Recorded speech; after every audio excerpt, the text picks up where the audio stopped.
The dust storm on Kareth 9 had finally calmed, but Sergeant Adrian Voss suspected the planet was only pretending to behave.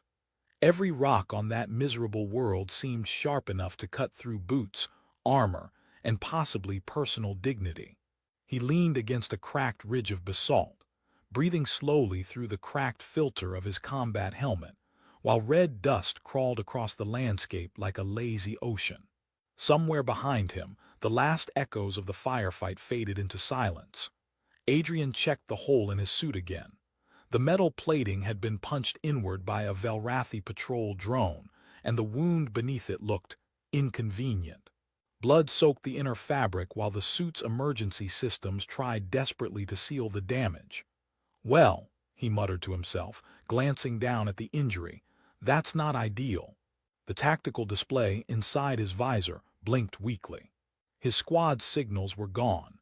Either they had retreated, been captured, or, more likely on this planet, fallen into a crater full of something unpleasant. Adrian tapped the side of his helmet. "Command, this is Voss. If anyone can hear me, I would like to formally report that today is going very badly." Static answered him. He sighed. A shadow passed overhead. Adrian looked up just in time to see 3 Velrathi interceptor drones descend from the sky like metallic predators. Their bodies were smooth and curved, glowing with faint violet energy lines that pulsed with mechanical precision. Each one hovered silently above the rocky terrain, scanning the wounded human below. Adrian raised one eyebrow behind his visor. "Oh, come on," he said tiredly. "Now you show up." The drones rotated their sensor arrays toward him. Thin beams of light swept across his body, analyzing everything from bone density to oxygen levels. One of them emitted a quiet electronic tone. Adrian glanced around the empty battlefield and slowly raised both hands. All right," he said. "Let's not make this awkward." A containment field snapped into existence around him like a transparent cage. Gravity inside the field shifted slightly, lifting him just enough to keep him from collapsing. Adrian blinked. "Wow, that's actually kind of helpful." The drones didn't respond.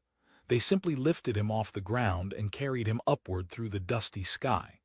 Kareth 9 shrank beneath him as the interceptors climbed toward orbit. Within minutes, the planet's rust-colored surface became a distant sphere below a massive structure hanging in space. Adrian stared at it. "Okay," he whispered. "That's big." The Velrathi orbital citadel loomed above the planet like a spiral crown forged from silver metal and glowing crystal. Rings of energy circled its structure, while thousands of small ships moved through docking ports like disciplined insects. The drones guided Adrian through a glowing aperture and into the station. Inside, everything changed. The corridors were smooth and luminous, the walls alive with flowing streams of alien symbols. The air smelled faintly sterile, like a hospital that had been designed by someone with extremely expensive tastes. Adrian wobbled slightly as the containment field lowered him onto the polished floor. A group of Velrathi scientists approached. They were tall, slender beings with pale metallic skin and long white hair that shimmered under the soft lights of the chamber. Their eyes glowed faintly violet, studying the human the way engineers examine a malfunctioning machine. One of them activated a scanning device. Another leaned closer. Adrian gave them a weak grin. "So, quick question," he said. "Is this the medical department, or am I about to be dissected?" None of them answered. The scanners continued humming around him. A quiet whisper passed between the scientists in their melodic alien language. Adrian tilted his head slightly. "Right," he said. "I'm guessing humor doesn't translate well." The scientists suddenly stepped aside. The room grew silent. A tall figure entered the chamber. Every Velrathi present lowered their heads slightly in respect. Adrian squinted through the fading blur in his vision as the figure approached. The alien woman moved with calm authority, her long silver-white hair flowing behind her like liquid light. Her violet eyes focused entirely on him. Even through exhaustion, Adrian recognized something immediately. This wasn't just another scientist. This was someone important, very important. She stopped directly in front of him. Her gaze shifted to the wound in his armor. For a long moment, she said nothing. Then she activated a handheld scanner and studied the readings. Her expression changed. The queen of the Velrathi Empire slowly lifted her eyes back to the human soldier. Shock flickered across her otherwise perfect composure. "This," she said quietly. Her voice carried a mixture of disbelief and fascination. "This cannot be real." Adrian followed her gaze to the bleeding hole in his suit. He shrugged slightly. "Yeah," he said with a tired smile. "I was hoping someone here might fix that." The silence in the chamber lasted longer than Adrian expected. The tall alien woman kept the scanner hovering near the torn section of his armor, while streams of glowing data drifted through the air like slow-moving constellations. Around them, the Velrathi scientists leaned forward slightly, their eyes following the readings with growing confusion. Adrian watched the floating symbols and then glanced back at the woman. "So," he said casually, "good news or bad news?" She didn't answer immediately. Instead, she adjusted the scanner and examined the wound again. "That injury," she said slowly, "should have stopped your heart nearly 2 hours ago." Adrian nodded thoughtfully. "Yeah, that sounds about right." Several of the scientists turned their heads toward him. "You are aware of this?" one of them asked. "Well," Adrian said, shifting slightly inside the containment field, "when something punches through your armor and everything hurts at once, you sort of get the idea." The scanner beeped again. More symbols appeared. The woman's expression grew even more unsettled. "Your internal bleeding has stabilized." Adrian looked down at the hole in his suit. "That's convenient." "It is impossible," another scientist said quietly. A tall Velrathi technician activated a larger medical projector. A three-dimensional image of Adrian's body appeared above the platform, glowing faint blue. Bones, organs, and blood vessels rotated slowly in the air. Adrian stared up at the hologram. "Wow," he said. "That's either very advanced medical technology or a very rude X-ray." One of the scientists zoomed in on the injury. Fragments of bone were visible along Adrian's rib cage. The damage was severe enough that several Velrathi researchers instinctively stepped back. Yet the holographic model began changing. Thin lines of new tissue slowly spread across the damaged area. Blood vessels sealed themselves. Bone fragments fused together in uneven but functional patterns. The chamber filled with quiet murmurs. The woman's violet eyes narrowed slightly. "This regeneration is not guided by nanotechnology." "Nope," Adrian said. "It is not controlled genetic repair." "Also nope." She looked directly at him. "Then how is your body doing this?" Adrian thought about the question for a moment. Then he shrugged. "Honestly, I think it's panicking." Several scientists blinked. "What does that mean?" one asked. "It means," Adrian said, "that human bodies do a lot of weird stuff when they're about to die." The medical hologram continued updating itself.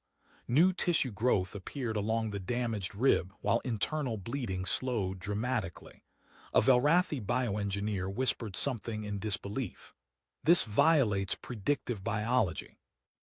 Another scientist nodded. "The injury pattern indicates fatal trauma." Adrian raised one finger. "Yet here I am." The woman studied him again, clearly disturbed by the contradiction. "You should not be standing." Adrian shifted slightly and leaned against the containment field. "To be fair," he said, "standing might be a strong word. I'm mostly existing aggressively." The chamber fell silent again. The queen stepped closer. Her scanner hovered over the wound once more. For a long moment she simply watched the data. Then she spoke quietly. "Your species was classified as physically fragile." Adrian laughed weakly. "Whoever wrote that report has clearly never met a human with a bad day." The scientists exchanged uncertain glances. The hologram above the platform suddenly updated again. Bone fusion had accelerated. One of the Velrathi technicians leaned forward in alarm. "The repair rate has doubled." Another scientist adjusted the projection. Pain suppression signals are increasing. Adrian blinked. Oh, that explains it. Explains what? The Queen asked. I was wondering why this stopped hurting as much. A scientist looked at the readings. Your nervous system is overriding pain receptors. Adrian nodded. Yeah, humans do that sometimes. How? He shrugged again. Usually stubbornness. Several Valrathi researchers looked deeply unsettled by that answer. The Queen lowered the scanner slowly. Her gaze lingered on the injury that should have killed him, yet the readings were undeniable. The human body was repairing itself through unpredictable reactions no Valrathi system could model. She looked up at Adrian again. For a species without biological optimization, she said quietly, you survive remarkably inefficient damage. Adrian grinned. That's our specialty. A pause followed, then he tilted his head slightly. So, quick question. The Queen raised one eyebrow. Yes. Do you happen to have coffee on this space station? The chamber went completely silent. One of the scientists whispered to another, What is coffee? Adrian sighed. Oh wow, he muttered. You aliens really are advanced. The medical chamber had become unexpectedly crowded. Word had spread through the Valrathi citadel faster than anyone expected, and now the observation gallery above the diagnostic platform was filled with scholars, military advisors, and several very confused scientists staring down at the human, who apparently refused to follow basic biological rules. Adrian noticed the audience immediately. He glanced up at them, squinting slightly. Okay, he said. Either this is a medical exam or I've accidentally become a museum exhibit. None of the Valrathi responded to the joke, though several of them tilted their heads as if studying a strange animal that had just learned to speak. The holographic model of Adrian's body still floated above the platform, slowly rotating while streams of data passed through it like glowing rivers. A young Valrathi researcher pointed toward the projection. The bone fusion is nearly complete. Another scientist nodded nervously. That is not possible within this time frame. Adrian leaned back slightly on the medical platform. I'm starting to feel personally attacked by the phrase, not possible. Across the chamber, Queen Elendra Kalaris stood quietly observing the growing chaos among her scientists. Her violet eyes remained fixed on the hologram as it updated again. The broken rib inside Adrian's chest had already begun knitting itself together in a rough but stable structure. One of the Imperial bioengineers spoke up. This recovery pattern does not follow any genetic optimization model. Another researcher added, it appears improvised. Adrian pointed upward at the hologram. Improvised is basically the human operating system. The scientists exchanged uncertain looks. One of them stepped closer to the platform and activated another scanning beam. A wave of pale light passed across Adrian's body, collecting deeper neurological readings. The researcher frowned. Your brain activity is abnormal. Adrian raised an eyebrow. That's not new information.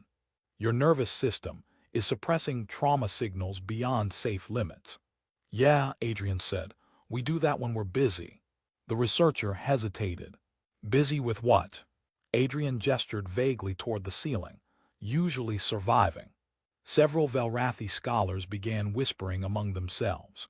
Their language flowed quickly, musical and precise, but their expressions were clearly unsettled. Queen Elendra finally stepped forward again. Explain something to me, human, she said calmly. Adrian looked over at her. Sure, I love explaining things I don't understand. You are aware that your injury should have resulted in systemic failure. Yeah, your scanners mentioned that. And yet you continue functioning. Adrian thought about that for a moment. Well, he said, humans have a habit of ignoring instructions. A faint murmur spread through the chamber. The holographic projection suddenly zoomed inward again. A Valrathi technician had isolated Adrian's bloodstream. Inside the glowing model, clusters of strange proteins were forming around the damaged tissue. One of the scientists leaned closer. These clotting agents are reorganizing themselves dynamically. Another gasped quietly. They are adapting to the injury pattern. Adrian looked up. Wait, my blood is doing what? Queen Elendra studied the projection carefully. This reaction was not triggered by medical intervention, she said. Nope, Adrian replied. Then your body is inventing solutions in real time. Adrian shrugged. Sounds about right. A tall Velrathi military officer, who had been watching silently from the gallery, finally spoke. If an entire species shares this biological unpredictability, he said slowly, they would be extremely difficult to eliminate in combat. Adrian looked up at the officer. Well, he said, we try not to advertise that. The officer did not laugh, but several scientists shifted uneasily. The hologram updated again. Adrian's internal bleeding had almost completely stopped. One of the researchers whispered something under his breath. This organism does not follow evolutionary efficiency. Another responded quietly. It follows survival.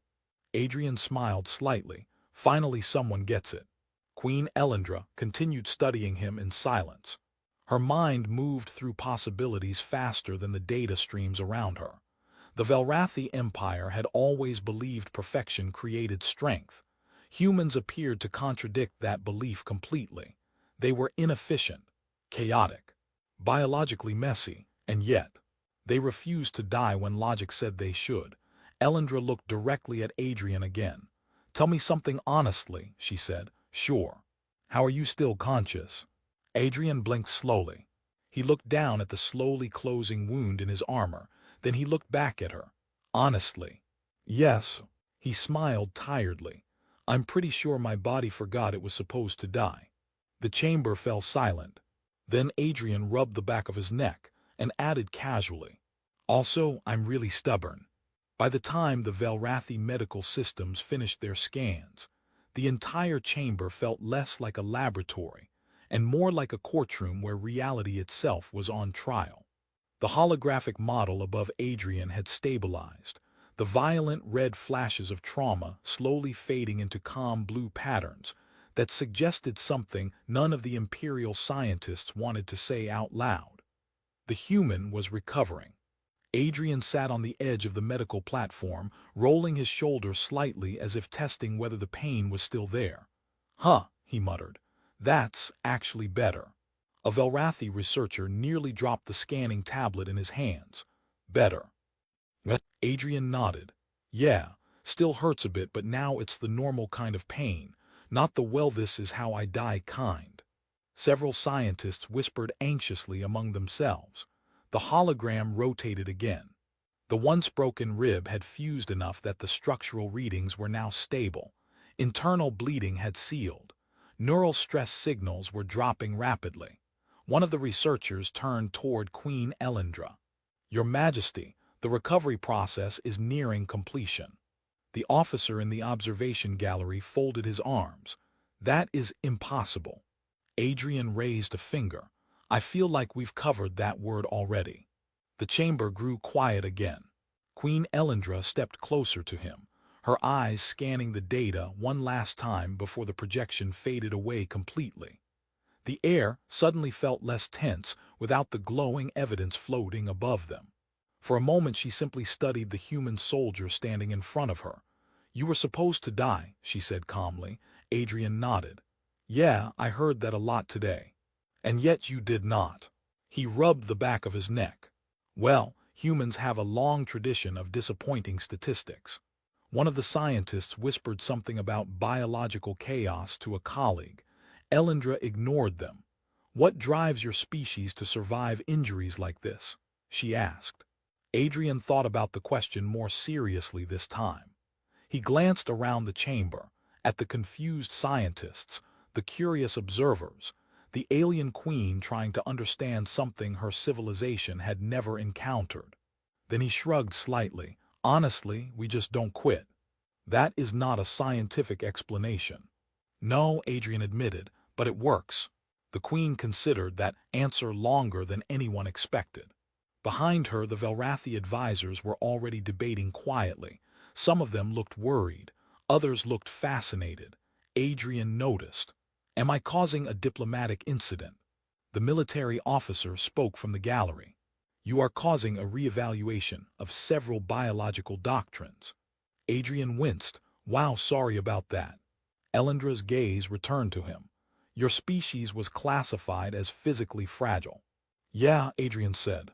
Humans look fragile right up until we are. A faint silence followed. Then the queen spoke again. You will be returned to your people. Adrian blinked. Oh, that outcome surprises you. A little, he admitted. Usually being captured by an alien empire ends worse. One of the scientists muttered, we are still considering several options. Adrian pointed at him. That one worries me.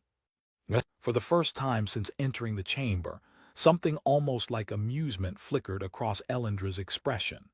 You have shown us something valuable today, human. Accidental medical research. Perspective.